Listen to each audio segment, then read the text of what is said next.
আসসালামু আলাইকুম। আমাদের ফেনী জেলা সদর হাসপাতাল মোড় পাবলিকের কোমর পর্যন্ত পানি হয়ে গেছে। আমাদের ছাগলেঞ্জা, ফুলকাজি, পরশুরাম, চানকাজি, আমজারহাট, মঞ্জারহাট সব কিছু পানির তলে চলে গেছে। অনেক মা, বোন, শিশু বাচ্চারা অনেকজন মৃত্যুবরণ করছে। অনেক মা, বোন, ভাই পানির তলে চলে গেছে। সবাই দেখিয়েন।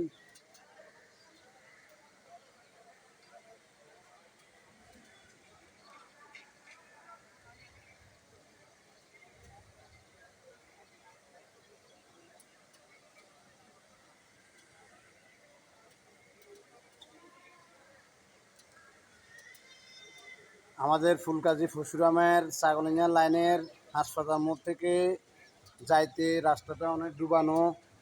আমাদের সালউদ্দিন মোড়ের দিকে যাইতে ওই রাস্তাটা ডুবানো। আমাদের ময়ফাল টাঙ্গুরে যাইতে রাস্তাটা ডুবানো। আমাদের বিরিঞ্চি লাইনের দিকে রাস্তাটাও ডুবানো। সব রাস্তা ডুবানো, একটি রাস্তা আপনার শুকনা নাই, সব রাস্তা ডুবানো। সব মুমিন মুসলমান, আমার প্রবাসী ভাইরা সবাই দোয়া করবেন। আমাদের ভাই ও বন্ধুগণের জন্য দোয়া করবেন। আমাদের মা বাপের জন্য দোয়া করবেন। এই দেখেন